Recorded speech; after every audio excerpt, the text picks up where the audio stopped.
Welcome to the AEW WrestleDream post show with the Holy Podcast. It's your boy ABE from DET. I'm that ball bro for the NYC. We here late night into Sunday morning, but we gotta do the damn job that everybody in the world can't do, and that's a post show for AEW, man. Hell of a show tonight, man. Hell of a show. Oh man, I mean, you know what? For this to be considered a B-level show for AEW, not one of the big main shows for AEW, not being an all out and all in, a full gear or a revolution. This show knocked it out of the park, man, from start to finish. I mean, first off, it had one of the craziest starts to a pay-per-view I've ever seen. I mean, you go from the tailgate brawl, like a free show on YouTube or TNT, wherever you watch, and then oh, you want to watch the conclusion of this? Yo, buy the damn pay per view. I love it. That was beautiful marketing strategy, I think, by TK and AEW. That was perfect. But dude, for me personally, like from start to finish, this show knocked it out of the park. I mean, yeah, man, I can't say enough. I can't wait to start reviewing the show, man. It was great for me. Well, let's do it. We will not do the brawl. We don't get all night for that, but we're going to jump right into the main PPV. And it started off, everybody thought this was supposed to be in the brawl segment, but like Barbro said, it trailed into the main pay-per-view during the match. The damn fireworks went off for the goddamn start of the show.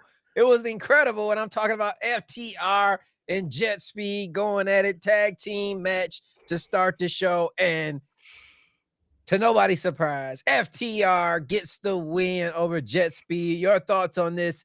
Supposed to be closing match for the brawl, but opening match for the pay-per-view.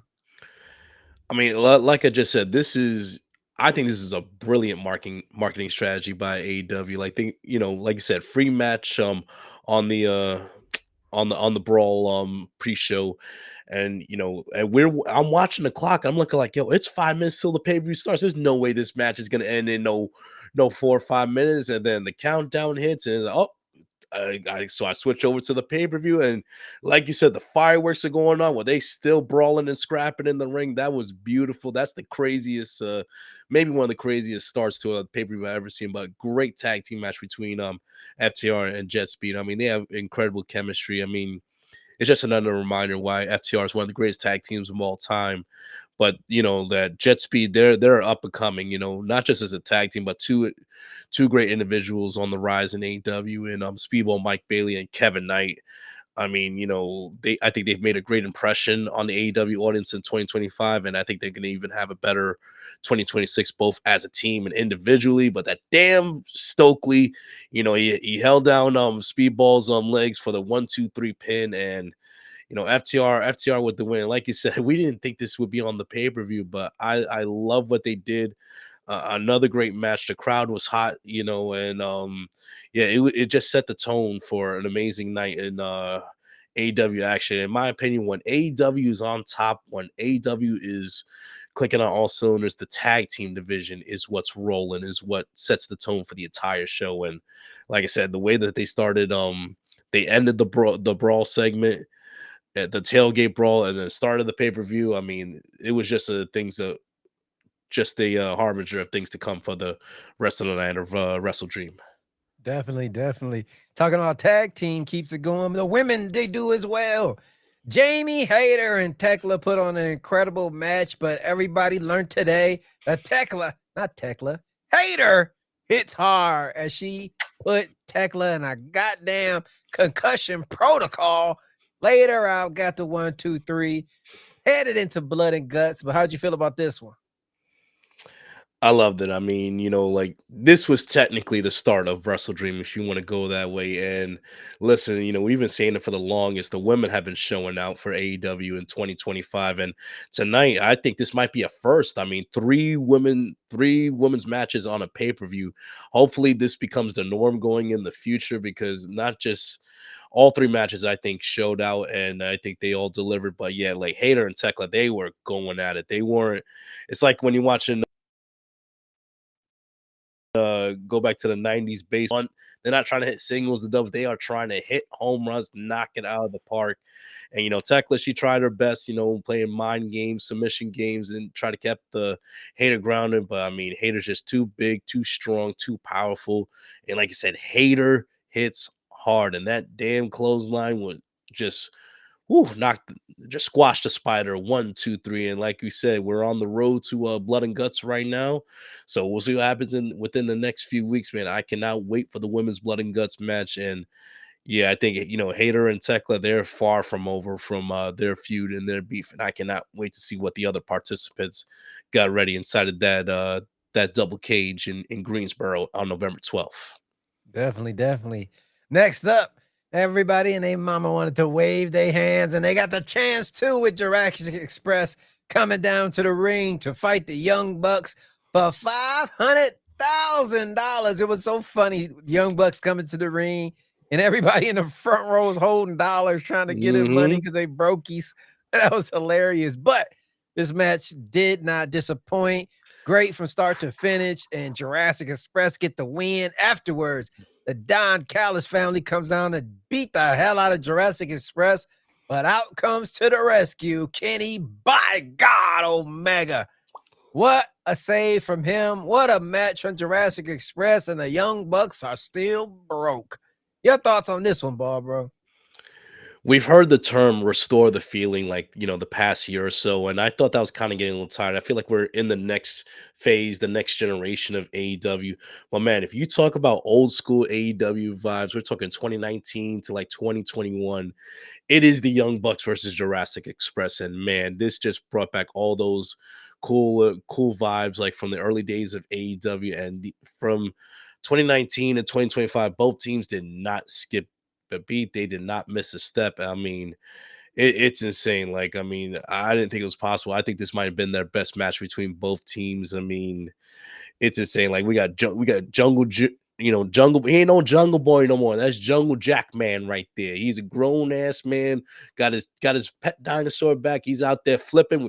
Jack Perry's out here flipping again. We are winning. We are on top. We have never been more back than we are today. But man, it's just so much good vibes. Like seeing Jack Perry and Luchasaurus back together. I mean, they are a cohesive team, like they never split. Like they never split. Like he's just riding a bike, getting back on it like you never got off before. I mean, I cannot wait to see what they do in the tag team division going forward. Hopefully, future shot down the line. We'll wait and see. It looks like they got to deal with the Don Callis family first. And you know what? Little tease when Omega came out, him looking at the Bucks, like the Bucks are unsure right now. Like they don't know where they're going. They're in limbo right now. They lose all the time now. They're broke. They got no direction. So do roads lead back to to Omega, to Hangman, to Elite Reunion? We shall see. But right now, they got they got their sights lined up with the Don Callis family. This war is far from over. Definitely is. Another war that may be far from over or maybe not. It is the Hurt Syndicate and the Demand with our king, bald bro himself, Ricochet. But his baldness was not enough to get the job done. The Hurt Syndicate get the win here and now are lined up for a trios title match this Wednesday, Dynamite against the Ops. Your thoughts on the Hurt Syndicate getting the win over the Demand?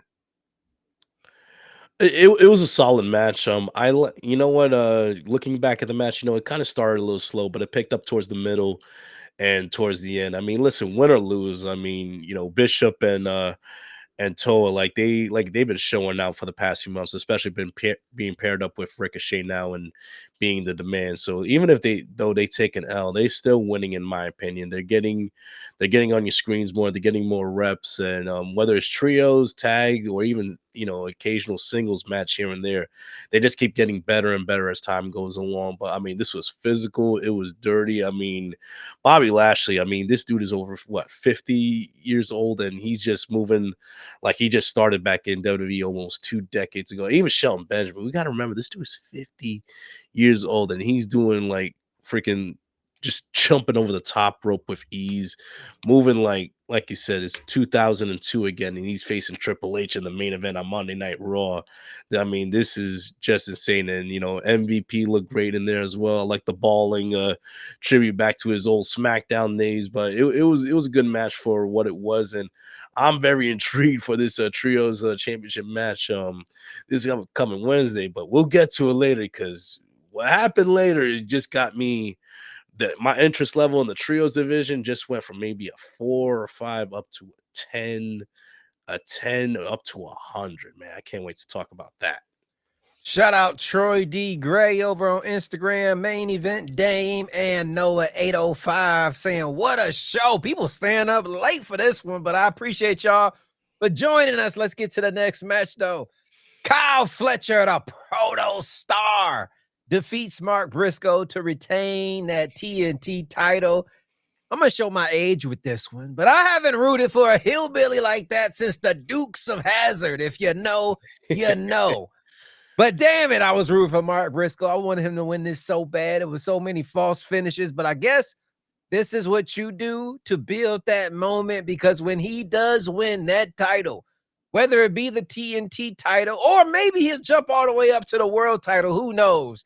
That roof will explode for this man. He proved himself the last few months, this year, to be quite honest. He's not just some gimmick. He's a bona fide star if given the chance. But tonight was not his night. It belonged to Kyle Fletcher, the Proto Star. Your thoughts on this TNT title match, bro? Before we get to the match, you know what I love in professional wrestling, especially when it comes to pay-per-views? I love pay-per-view special only attire, special gear for pay-per-view. Kyle Fletcher, ever since the Don Callis, he's been majority wearing pink all the time. Tonight, he had the black and pink like accents in his gear. I love pay-per-view specific gear. You could go back to Seth Rollins, SummerSlam 2015 when he faced John Cena, that all white attire. Go to WrestleMania, 26 against The Undertaker, Shawn Michaels, that all white, that heavenly outfit. I love pay-per-view exclusive gear, but Kyle knocked it out of the park. Me being a huge Bret the Hitman Hart fan, I appreciated that. That was awesome. But the match itself, this was the 5th match in the series that they had. And you know what? I tweeted this earlier. Just on in-ring work alone, this is a candidate for rivalry of the year because all 5 times these guys have stepped in the ring, it's just hard to do in the world of professional wrestling, but I swear they've had a different type of match. And every single time they step in the ring, and like you said, if and when Mark Briscoe does whether it's the TNT title, the World Heavyweight title, whichever, that roof is gonna blow off into the damn stratosphere.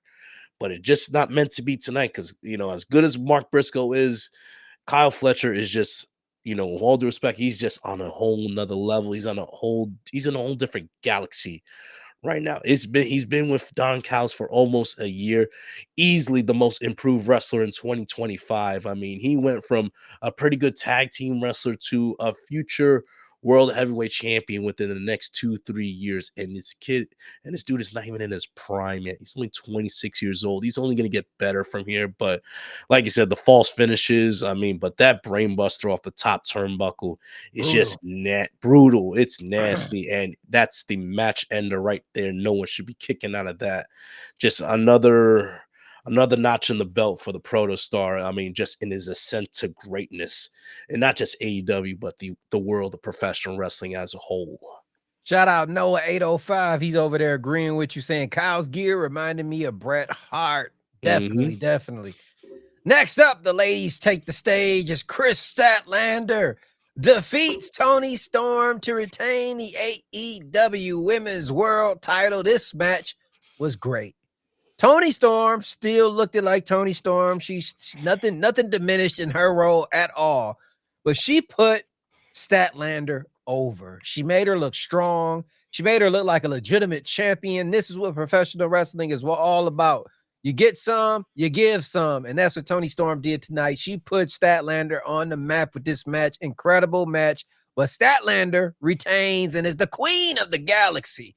Your thoughts on this one, bro? I loved it. I thought it was a phenomenal match, and I love the pacing of the match. I love the fact that it started slow and it built incrementally as the match went along.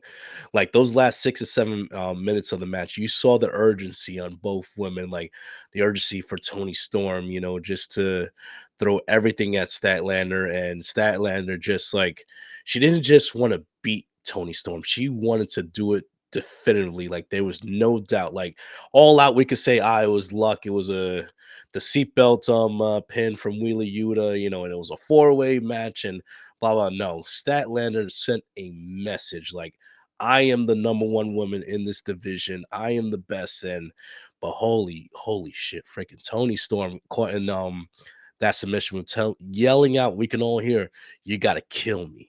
You gotta kill me to beat me. And that's what Statlander did. She broke the submission, hit her with another Saturday night for the 1, 2, 3. It was beautiful. Like you said, I mean, Tony Storm did everything in her power to put Statlander over, and Statlander did everything in her power to put herself over Yep. right there. Because, like you said, it's a give and take business in professional wrestling. I think both women did their job, and like I said, I mean, her reign is not going to end anytime soon, even with the surprise at the end of the match and where we're going towards the next pay-per-view. I don't care. I don't think it's going to end anytime soon. We are in the era of the extraterrestrial being that is Chris Statlander. She is more than a woman, more than an alien. She is that champion. Definitely. And speaking of what happened next, as Statlander was walking off to celebrate her victory, out comes Mercedes Ultimo Monet, who interferes her and kind of one-ups her, headed to the ring. She grabs the mic. As you all know, she made a statement saying anybody who wanted to defend their title against her, title for title, let's do it. And out comes Mina Shirakawa with her Ring of Honor Television Interim Championship. And as we all know, the writing was on the wall there. She just beat Jade Cargill's title reign for the TBS title. She was not going to lose it the day after. So Mercedes Moné defeats Mina Shirakawa to retain or claim, I should say, she never had it, the Ring of Honor Women's Television Championship. Now, I said this on my live stream watch along. I said that everybody know I'm a mark for Charlotte Flair. You can hate me all you want. I think she's the GOAT. But tonight, I know I said on my live stream, Mercedes Moné passed her, but it is a tie. It's going to take to the end of the year to convince me that she can pass her. But Mercedes Moné has cemented herself as one of the, if not the greatest woman in professional wrestling's history. What she has done today will never be duplicated. I don't care what you want to say about the meaning or the quality of these belts. This lady's holding 11 titles, more than any wrestler in the history of professional wrestling at one time. She just surpassed Ultimo Dragon, calling herself now Mercedes Ultimo Moné, and I'm loving it. Mm-hmm. She deserves her flowers. So all you people online hating, giving her shit, shut the fuck up, bow your heads, close your mouth, and acknowledge greatness. Your thoughts on this, Barbara? Even before I even give my thoughts on this, let me chime in real quick with a statement. What Mercedes Moné has done with this belt collector run that she's on, it's so a lot of people are just so short-sighted when it comes to Mercedes Moné and all the championship belts. It's not about the belts. It's about all the promotions that she is bringing eyes and attention to. These are promotions that know that majority of the fans out there who don't like her, who don't like the fact that she has all these belts, you never knew any of these promotions or the wrestlers that she's wrestling even existed. And here's another fact. She's less than 24 hours from wrestling Persephone and CMLL last night in Mexico. So one thing you cannot call her is lazy and unmotivated. She was in Mexico, Arena Mexico last night, had a banger of a match with Persephone, another future star in the world of women's professional wrestling. That's another name, Persephone. Write that down. She will be a future superstar in this business. I mean, and I that's an instance where Persephone got over more in a loss, in my opinion, than in a win. And that is possible, kids, if you've been watching wrestling as long as myself and Abe. But the and I'll finish before I get on the match. I'll say one more thing about her belt collector run. Her and her Mercedes and her belt collector run, what, the past year and a half, 11 belts, Ultimo Monet. She has done more for independent wrestling than WWID has done. Okay, Definitely. we're coming up on the 1 year anniversary of WWID, and it already looks like it might not last too much longer. Okay, she has put promotions on the map, future stars on the map. It's Mm-hmm. not about the damn belts. She is selling out tickets. She is packing houses. She is a draw around the world. And like Abe just said, this will never be replicated ever again because who who else can we say that on multiple different continents, on multiple different countries, on dozens of promotions are going to call one singular wrestler and say, "Hey, you want to hold our belt? Help us sell out a handful of shows over the next 6 7 months, and help us out." Absolutely. I mean, Jesus Christ, she could be showing up on TV once a week and call it a day, but no, her Mercedes' purpose is more important than any storyline in AEW.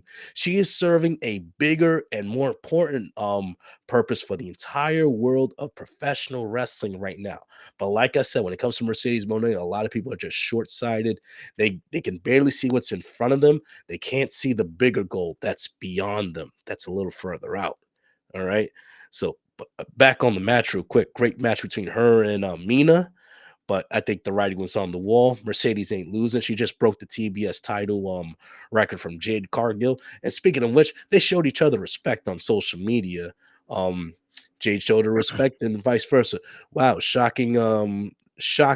Two women from different promotions can get along. I mean, Right. who freaking knew? But after the match, this is the big news.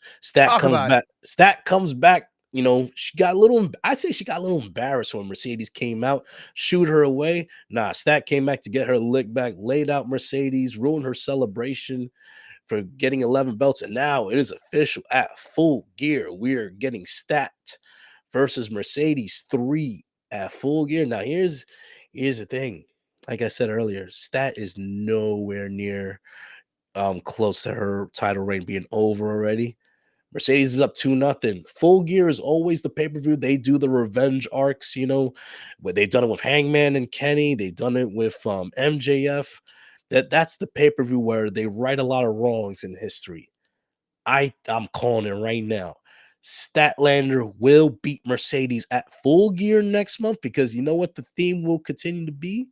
All those belts Mercedes has, it will be her second attempt at losing the women's world title. That's the one she just can't get. Mm-hmm. I don't think she will get that until that's her main focus. And when I mean main focus, all those other belts, she's going to start losing one by one by one. She wants the biggest title in the game. That has to be her only objective, her only goal right there. I think Stat will hold serve and beat Mercedes next month in I'm all Newark. for it, man. I'm all Yes, for it. sir. We was almost did not do this post show, but I'm so glad we did. It's a shitload of people watching this. So shout out to everybody. Thomas, wrestling from the 313. Hey, Rose, what the hell you doing in the comments? Jump on the show, bro. Yo, I didn't even know you was still up. Rosé! But a couple comments right here. Shout out where Matt the Oh, Dooley saying Matt, what's hello. up, Matt? Jordan, regardless of promotion size, she helps each one do their best business ever. Mhm. And it's not TK putting these belts on her, it's the promotion because it guarantees a A return date. return date. Definitely, definitely. Mhm. Jordan also saying MJF and her syndicate reuniting and taking all the gold from Hangman and the ops while they bicker.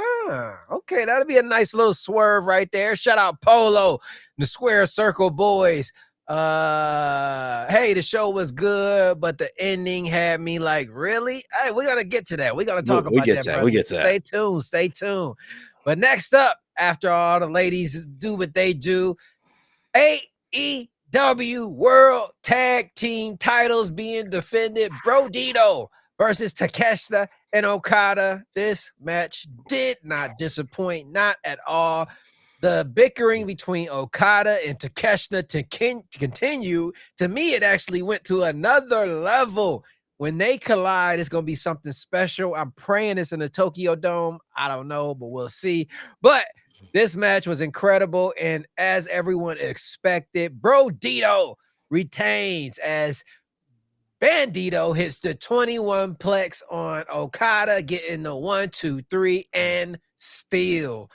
You said they were that Bandito needed consideration for wrestler of the year. I'm 1,000% behind you, man. He may not win it, but he definitely needs to be top 5 for just what he's doing in the ring. Tag team, they already got that locked up in my book, but Bandito definitely himself is a top 5 wrestler of the year, hands down. Your thoughts on this match, bro?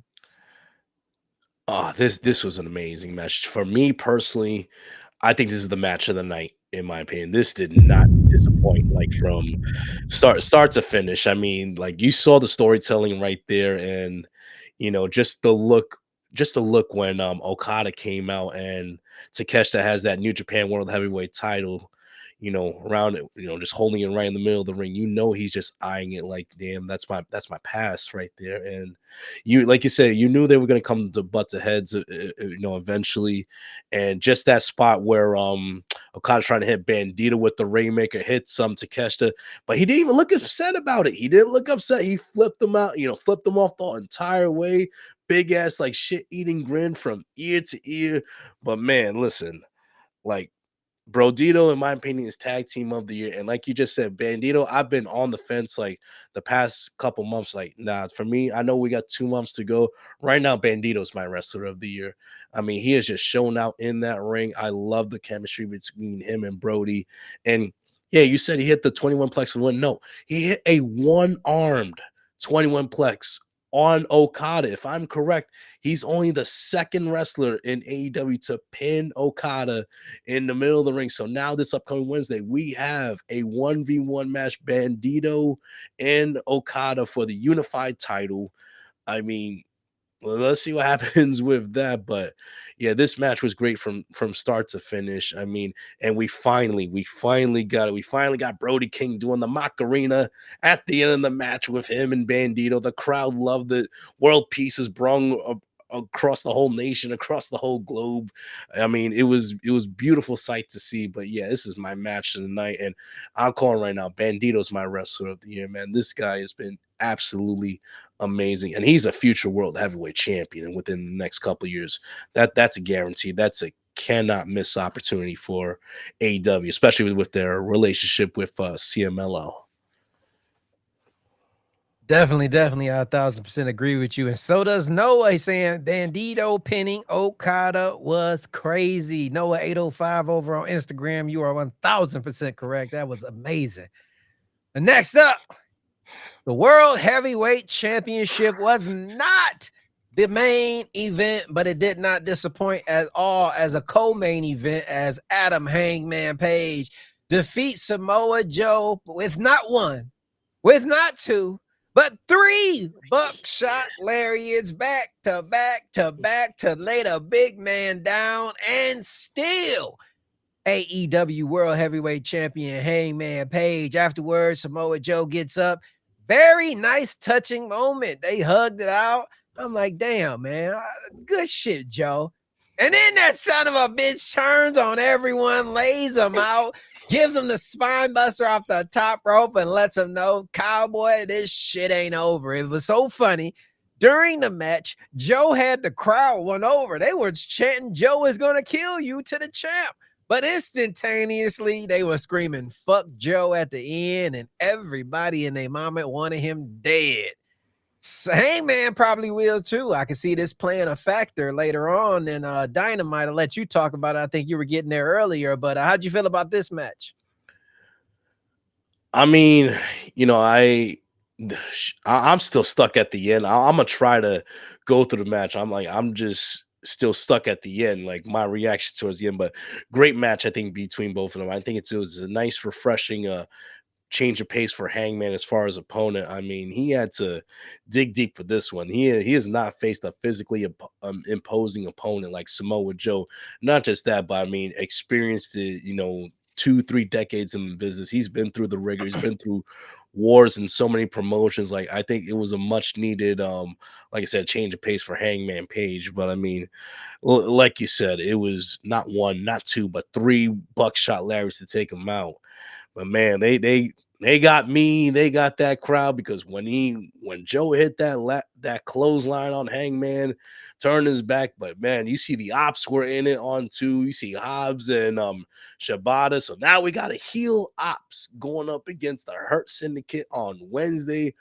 Ooh, that's gonna be With a nasty. pissed off Hangman. With a pissed off Hangman lurking around. So I mean, does he cost the ops their titles? Who knows? We'll see. And then that nasty muscle buster that Joe hit Hangman onto his world championship title, like square on his back. Oh man, that was beautiful. Listen, Samoa Joe is just one of the meanest motherfuckers you have ever seen in the wrestling business. He's one of the most believable badasses you will ever see in the square circle. He's the greatest wrestler named Joe ever. I mean, he's the greatest Samoan. Whoa, he- whoa, he's the most whoa. legitimate Samoan guy named Joe. I conspiracy theory right here. Conspiracy theory right here. They did not let Joe go full 100% in WWE because if they did, if we got this Samoa Joe in WWE, that would have been the number one Joe in that promotion. I Wow. He said that, not me. I mean, listen, all due respect to the tribal chief out there, all due respect, playing the ones to the sky. When this motherfucker Samoa Joe is on, like this, I mean, or even dude, he's untouchable as far as just believability, just badass, just a fucking menace to society. Like, the, man, whatever, if it just runs to full gear or world's end, it's gonna be an incredible ride that Samoa Joe is gonna take us on. But yeah, that was a swerve that nobody saw coming right there. And that's what we love in professional wrestling. Just when we think you're going this way, they zig and take you that way. And Jim just leave the crowd just like flustered and just bewildered, like what the fuck just happened. I love it. We need more of that. Damn, they're agreeing with you in the chat. Joe Mom, doesn't need a Paul Heyman or a right hand man. He's that dude. Oh my God, y'all are listen, drunk Joe. tonight. Joe is everything. He is the main character. He's his own right hand man. He's his own advocate. He's his own X, Y, and Z, entire alphabet. All that damn shit. I mean, oh goddamn, man, fucking Samoa Joe's just the coolest, most authentic motherfuckers you have ever seen in that ring. And man, like I said, let's enjoy him for however long we have him in wrestling. Because I think he did a podcast earlier a few days ago saying that whenever his AEW contract does end, that more than likely he'll retire. So whether that's 2-3 years, I mean, that's another guy that when he steps in that ropes for the last time, it's gonna hit a lot of us in the feelings, man. From his Ring of Honor days to TNA to NXT, WWE, and now in AEW, that this guy is gonna leave a trail that maybe no one ever is gonna be able to follow behind him. I mean, but yeah, let's enjoy Samoa Joe for as long as we have him here. But God, such good shit, man. Incredible. I was hesitant on this not being the main event, but when I saw the main event, I understood why. The emotion that was portrayed today between Darby Allin and John Moxley was absolute incredible. It was like a father beating a son, trying to make him a man. The son just wouldn't quit. It was a second that I thought Moxley was going to quit just to save Darby, but nope. Mhm. He grabs the aquarium, starts to drown him. The ops, I mean, not the ops, the Death Riders come out. They're helping. I'm screaming, does Darby have any friends? And then the light goes out, and out comes Santa Sting with that white beard and that baseball bat, wrecking shop, evening things out. He leaves, carries Marina off.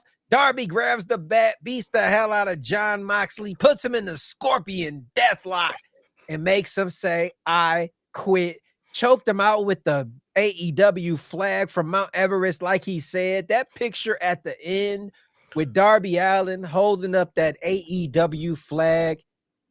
We always talk about it being pillars to this company. I think tonight Darby Allin knocked all the pillars down, and him holding that flag up was a scream to the entire world saying, I myself alone am holding up this company. And he may be right, man. He is next up when it comes to the pillars at winning that world title. I think he will be the one to either dethrone Hangman, or if something happens with him and Joe ends up getting it and he has to take it off of a heel and does it with Joe. But Darby Allin is on a collision course for that AEW world title in my book. This match was incredible. I have no complaints. I see some in the comments, but none here. Your thoughts on this one, bro? Man, like when we found out earlier in the night that this was being eventing it, I just had like in the back of my head like this nervous energy. I'm like, what the fuck are they gonna do? What are we gonna do that? Like for those of you know, me and Abe, we were in Toronto. We were there Yeah. for the coffin match. We saw these. Live.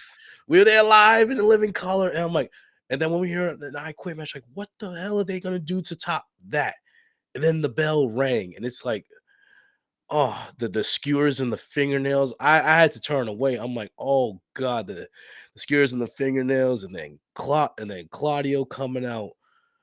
You think he's gonna throw him through the two tables on the outside? No, he about faces and throws Darby like goddamn like a pillow, throws him like 20 yards, A bounces little off the baby.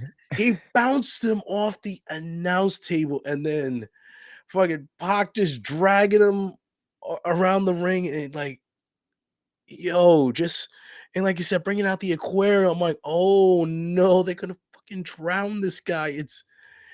It's insane, man. But like you said, the story within the match that after Moxley hits that Death Rider through the two tables on the outside, you hear Mox begging and pleading, like, I don't want to do this to you, man. Like he's talking with passion Yeah. in his tone, like with love, like, I don't want to do it, just quit. And then he's a referee, like, you don't fucking know him, man. I like he's insane. He doesn't know what he's doing. Save him from himself. Like he's trying. He sounds like more of like a concerned parent than he does an opponent right there. Yep. So, I mean, that's the story in itself. And like you said, where the hell is all his friends? The lights come out and Sting comes out, takes out everyone with the bad, carries Marina Shafir to the back. And, Mox, quits. I understand what people are saying. Maybe the ending was a little flat, like, you made him quit with the Scorpion Deathlock. I think there's a story. I think I wouldn't be surprised on Wednesday we get a further explanation why he quit so quick. What if the reason he quit so quickly from the Scorpion Deathlock was he did it to save Darby in a sense? Mm. Because he could have gotten out. I mean, he could have gotten out that submission, but the fact that he did everything he did to Darby in that match, and he just kept coming and coming, that he knew he was going to quit. Like, his demeanor changed when the match started, in the sense that, yeah, he's inflicting all this punishment, but he also wants to protect Darby from himself. So I wonder if the quick tap, the quick saying "I quit" from the Scorpion Deathlock, like, was that Mox's way of like protecting Darby from himself? That's why I'm really curious to see what's going to happen on Dynamite. Like, if there's a further explanation, because I don't think it's as clear and cut as we saw on our TVs. Like, so I'm real interested in that. But nah, this shit was insane. It was a sprint to the finish, and goddamn, I mean, they could have done so much more. Don't get me wrong, but I think for me, I found it satisfying what they did. Same here, man. Great show, top to bottom. You know what we got to do on a scale of 1 to 10? What you giving it tonight, bro? Man, this one, I loved like giving 3 women's matches on this card. Hopefully, that's the norm going forward. They all knocked it out of the park. I love the fact that the FTR speed jet speed match leaked from the tailgate brawl on to starting the pay per view like that. That's the first time I think I've ever seen. I mean, it's a great strategy. Like, hey, you want to see the rest of the match? Buy the pay per view, or like it was insane. I think every match, no match is disappointed for me. I mean, we got a shocking turn from Samoa Joe. We got Mercedes and Stack coming up on Full Gear. A whole bunch of stories progressed, like Joe turning on Hangman. That's going to extend that feud for a little longer. We got the Ops turning heel right now versus a babyface Hurt Syndicate now. We got so much stuff to look forward to this upcoming Wednesday on Dynamite. And like I said, I don't think Mox and Darby are done by a long shot at all. I think we're getting a further explanation to the ending of the match on Wednesday. Hopefully, I'm gonna give it a 9 out of 10. My opinion. Mm. I said 8.5 out of 10 earlier in one of my group chats, but thinking about it more and just where everything is going from here, I'm gonna bump it up to a 9 out of 10. 9 out of 10 from Bob, bro. My explanation for my rating is this. I do these live streams every week, almost every day now. And usually during every live stream, I have a dinner. And during the shit match, I tend to eat my dinner. There is an unopened Panda Express meal in my kitchen that I was not even able to touch because every single match had me on the edge of my seat. It's 1:30 a.m. in the morning where I am right now. That shit's going in the garbage. I'm not about to eat that. Mhm. This pay-per-view from top to bottom was incredible. You know, I'm at a 9.7 here for this, man. This was great. Not one moment. I'm tired as hell right now. Trust me, when I hit Oh yeah. stop on this stream, I'm going to bed. I done hit the inhaler twice already on this live stream. But yo, this is crazy. This was a great show, entertaining from top to bottom. And it didn't like leave you. There's so much more coming. When they were Mhm. announcing Dynamite and they were talking about how Chris Statlander now is in a feud with Mercedes Moné. You got the trios title with Hangman. He's going to get involved in that shit. The demand is going to get involved in that shit. And let me tell you what the icing on the cake is. They're announcing the brackets for the women's tag team title tournament. This is the show that keeps on giving. AEW needs to be given their roses right now. It may not be competition on a level of making money, selling out tickets, but in the hearts of true professional wrestling fans like me and Bob, bro, AEW is in the lead right now. 1000%. But that's my 9.7 and my spiel for today. Drop some jewels on them. What's going on with Group Chat Wrestling before we get out of here? Guys, Group Chat Wrestling Podcast. Follow us on watch our video episodes on YouTube, listen to us on Spotify and all podcast platforms. We're 67 episodes strong. Follow us on Twitter at GW Podcast UK for all news and updates regarding the show. Follow us on Instagram and TikTok, GW Podcast UK, where we upload a number of clips for every episode every week. GW Podcast UK, real graps, real wrestle talk, real wrestling fans. Don't miss it. And make sure you guys also check out, if you've been under a rock somewhere or hide in a cave, we have expanded our pro wrestling content. Now we have the Holy Sports, where we cover NFL, NBA, Major League Baseball, and all other sports outside of professional wrestling. And it is taking the hell off. I swear, in like 2 months, I can see the Holy Sports passing the Holy Shit Podcast wrestling version. It is doing that well. We want to thank you all tuning in every week, watching the live stream, checking out our picks. We appreciate it like crazy. And we just going to keep going with this, man. This is not just wrestling anymore. We covering all sports. Tomorrow, NFL Week 7. Check out that. Live streams all day. You know how we do. But till next time, it's been real, you guys. I'm tired. It's 1:30 a.m. in the morning where I'm at. It's been real. Your boy ABE from DET. And that ball bro for the NYC. And you guys have been tuned in to the AEW WrestleDream post show by the Holy Shhh Podcast. Peace. Out. Media.